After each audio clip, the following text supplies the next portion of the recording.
We have one more respondent, then we'll have a panel, and then we can all get involved in the conversation. So our third respondent is Brian Green, who is the Director of Technology Ethics at the Center for Applied Ethics at Santa Clara University. His work is focused on the ethics of technology, including such topics as AI and ethics, the ethics of space exploration and use, the ethics of technological manipulation of humans, the ethics of mitigation and adaptation towards risky and emerging technologies, and the relationship of technology and religion with the Catholic Church. Brian teaches AI ethics at the Graduate School of Engineering. He is co-author of the Ethics in Technology Practice, Corporate Technology Ethics Resources. And I'll say one word on a personal note.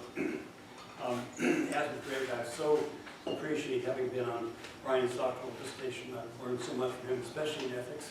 My field is theology. Wonderful, wonderful experience. But I'll tell you one brief comment on the beginning of that project. Brian was working moral Catholic theology, so you bring your ethics out of nature in a certain sense. It's way too short, but it's good to run across. And the nature he was studying was human nature and his modification by genetic manipulation. So I said to Brian, how are you going to drive normative ethics from moving base? And that was the beginning of a long, wonderful conversation. Your response was your dissertation. So please welcome him.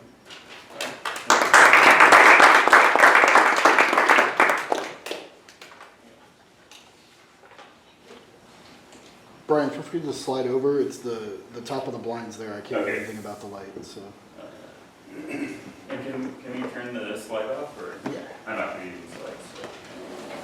If you just, the next one will go to blue, I think there's a blank slide, that's helpful. Oh, perfect.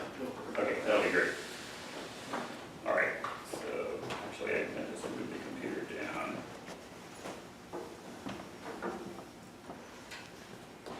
All right, I'm going to be a super boring respondent because I have a paper that I'm going to read, but so I apologize for that if there are so many things going on in technology ethics right now. It's like, oh. But I did manage to still write this, so I'm really, really proud of myself. All right, so my paper is called The Ignorance of the Churches, a technological extension of Moritz is what has science to do with youth ministry. So I'll just say Joshua Moritz is very convincing in his analysis of the importance of science in contemporary youth ministry, and his recommendations for action are astute and comprehensive. But I would like to take Moritz's thesis one step further. Contemporary Christianity's lack of engagement with science is perhaps only exceeded by its lack of engagement with technology. And that is perhaps an even more egregious error, at least for our times right now. While the conflict thesis between theology and science forms theoretical underpinnings of the current antagonism and confusion about religion, technology is a practical, immediate problem as well.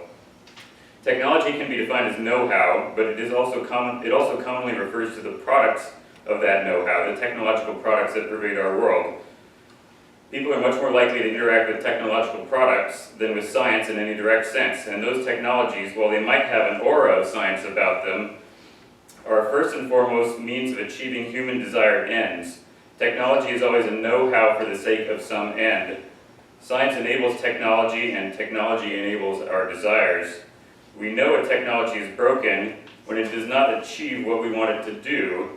From this perspective, we perhaps ought to look at our human desires and human psychology before looking at science or technology as the cause of problems for religion.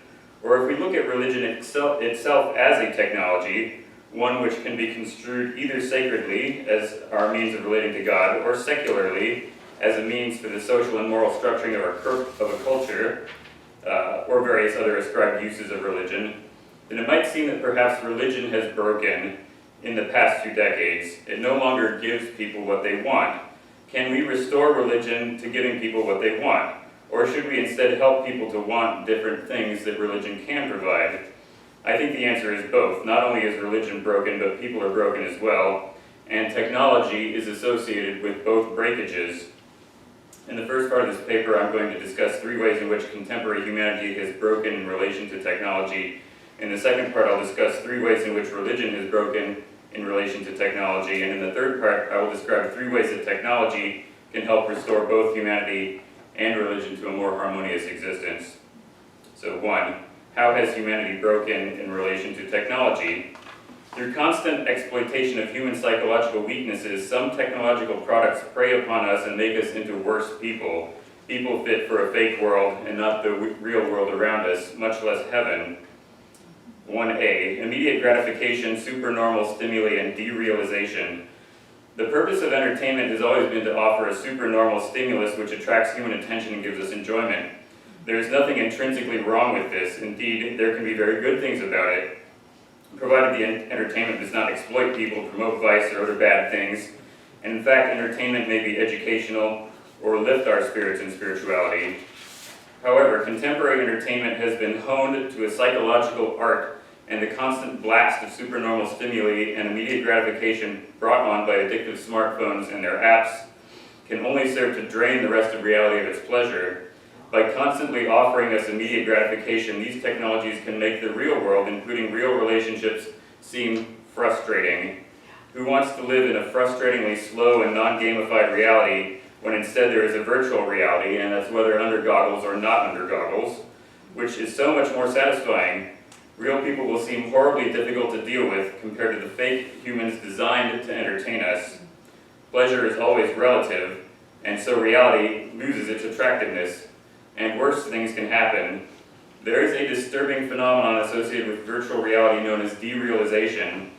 Typically previously associated with abnormal psychology or drug use, VR-induced derealization occurs when one removes the virtual reality goggles only to discover that the real world no longer seems real.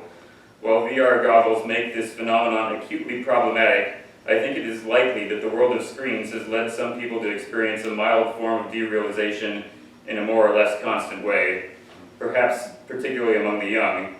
Psychologically breaking ourselves away from God's universe and aligning ourselves with purely human-centered one, perhaps even one where vices and violence are normalized and the divine is completely alien, cannot but harm our spirituality and injure our ability to relate to God.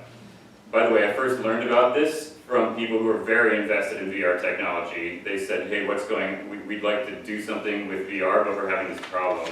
So this is a well-known and very destructive phenomenon. Needless to say, even without derealization, the more time spent adapting to fake reality and the less time adapted to real reality we will be, which leads to the next point. B, distraction, attention deficit, and stunted human development. In his Pensées, Blaise Pascal comments that amusement and occupation keep us from our own thoughts, and in so doing thereby keep us away from God. Nowadays we have both amusement and occupation to an extreme degree. We work hard and play hard, but to what end? Smartphones and their apps are designed to be addictive and induce psychological dependency. Our time is worth money, and corporations seek to soak up as much of our time as they can in order to generate money. We are yanked on dopamine chains with each ding of our smartphones. Religion and metaphysical questions never cross one's mind because they are simply not interesting enough relative to the constant barrage of entertainment and distraction. Through our habituation towards technologies that cater to our every whim, we are stunted in our moral development, never learning temperance or courage or wisdom. We are reduced into infants rather than growing into adults. Whether it is greed, lust, gluttony, wrath, or any number of other deadly sins, technology preys upon us, or rather, other humans prey upon us through technology, and the end user bears the psychological and behavioral scars of that exploitation. Letter C, the corruption of desire. The above two phenomena, loss of interest in the real world and stunted human development, combine to corrupt human desire. If there is a natural human desire for God, we now have more powerful and comprehensive ways to suppress this than humans have ever had before. And this is not being forced on us against our will. Instead, we like it and we seek it out. Technology fulfills our desires immediately and without qualification. The real world does not. In fact, the real world oppresses and exploits us, shoving us further towards our screens. We should learn to want something else.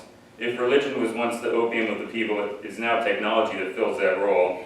But just as religion can also be the amphetamine of the people, so might technology be, if only we harness it towards that end. All right, section 2. How has religion broken in relation to technology? Well, we should not assume that all past humans were deeply religious and that we have fallen into an unprecedented state of unbelief. We can know that in the past few decades, religious belief has indeed declined in the Western world. Technology is related to some of these declines. obscuring our natural ways of connecting with the spiritual and divine and shifting our mentality away from divine things. A, the technological world obscuring God's creation. In his 2004 book, Why Would Anyone Believe in God?, Justin Barrett argues that there are several aspects of modern society that distance humans from belief in God. Hans Jonas makes a similar observation in his book, The Phenomenon of Life, when he notes that in the past the universe seemed alive and therefore death is what needed to be explained. Now, because of science and technology, the universe seems dead and therefore life must be explained. This shift from understanding life as natural to viewing death as natural is partly explained in a remote causal sense by the scientific revolution, but its most direct manifestations are in the form of dead technology and the direct effects of that thanatos technology that humans have spread across the earth: asphalt, concrete, steel, plowed fields of dirt, clear-cut forests, strip-mined hills, and ocean dead zones. Even the very air we breathe has been shifted towards death, as carbon dioxide and methane levels rise and oxygen decreases. Everyone talks about CO2 levels going up. There's a concomitant lowering of oxygen levels in the atmosphere, which I have not heard anyone talk about this, but I've talked to scientists about it who say, yes, that's happening. If nature inspires awe and even belief in God, as Francis Collins describes in his book, The Language of God, then lack of nature may fail to inspire awe and belief. Instead of a natural world inspiring in us appreciation for the author of nature, we see an unnatural world inspiring in us an appreciation for human power. Our technology has made us more powerful than the old gods of polytheism. Thor and Zeus are nothing compared to a hydrogen bomb, and Neptune shrinks before the climate change-induced sea level rise. Small nature gods recede, and the work of the monotheistic God of nature becomes obscured under a man-made technological graffiti across creation.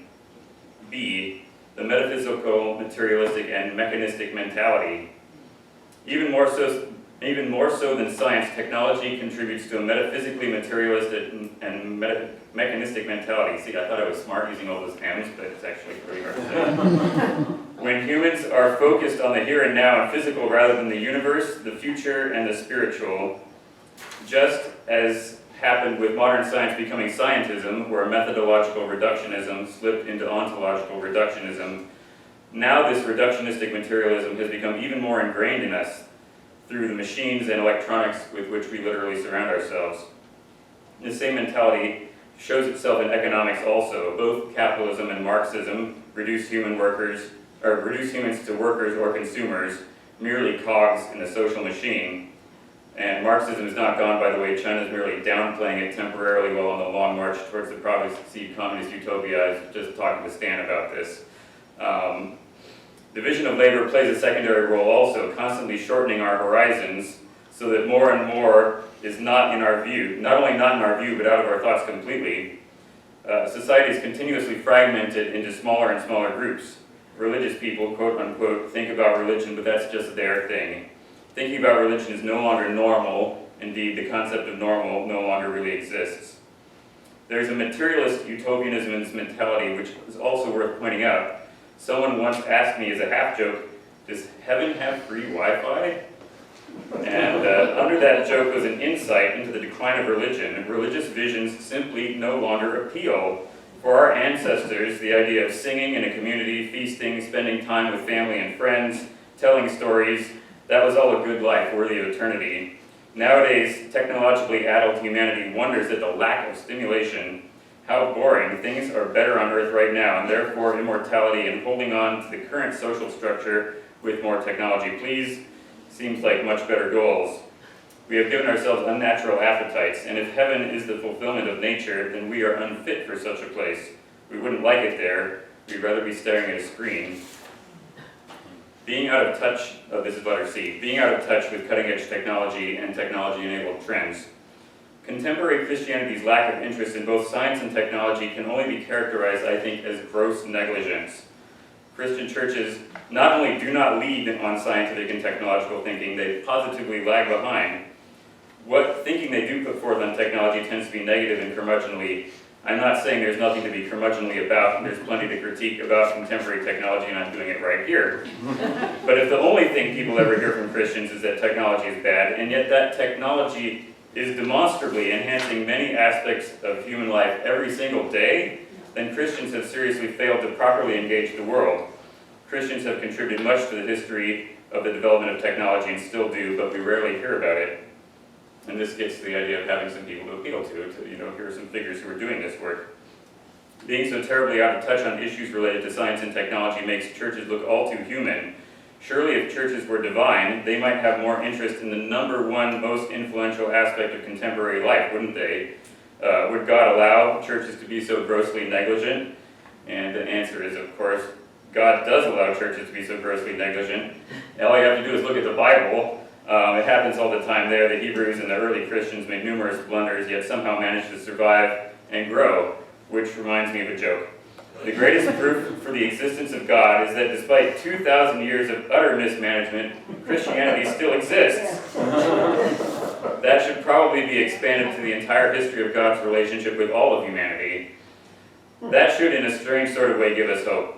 It should also give us motivation to do better.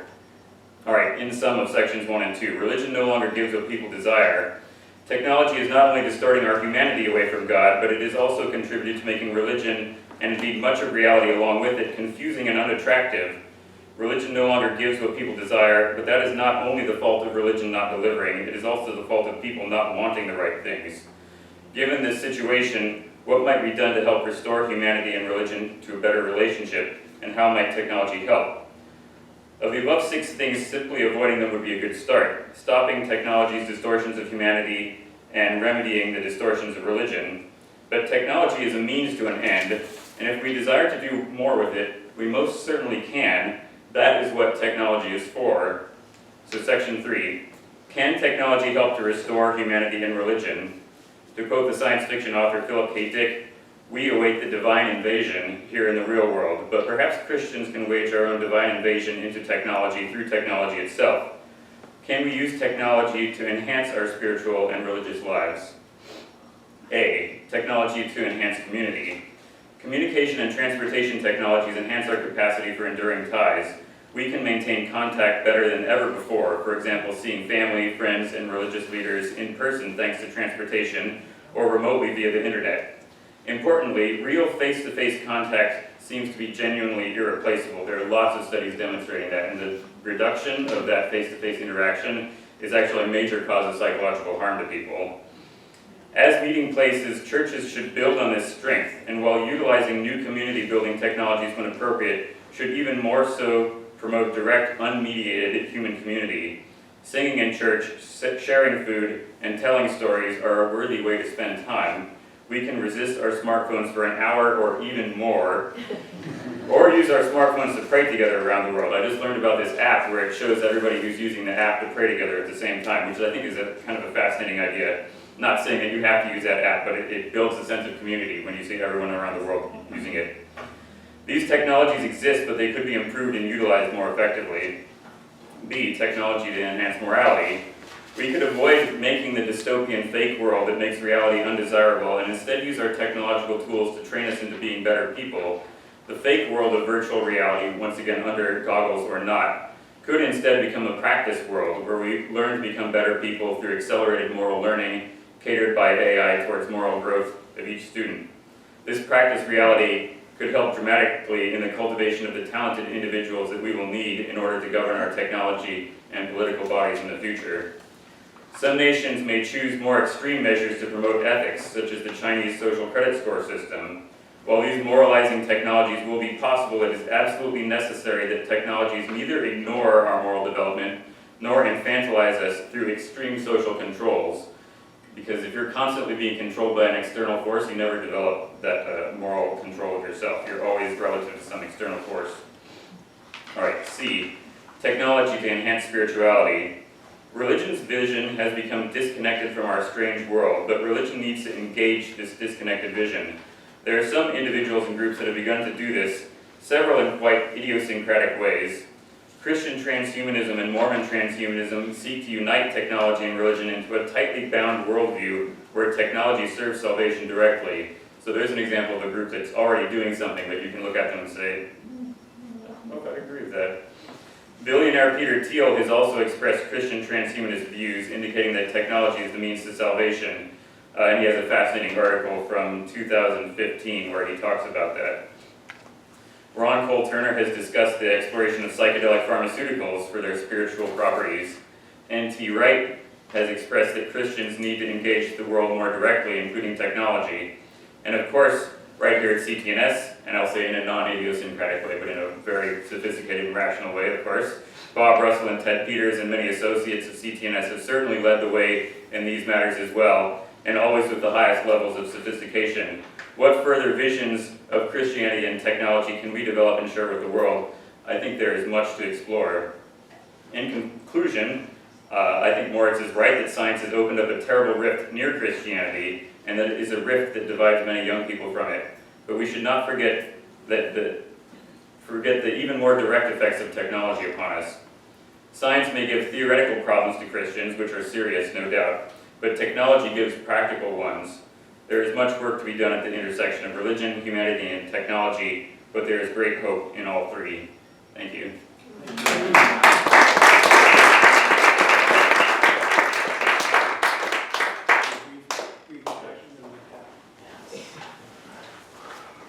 Thank you so much, Brian, for your comments and tour de force.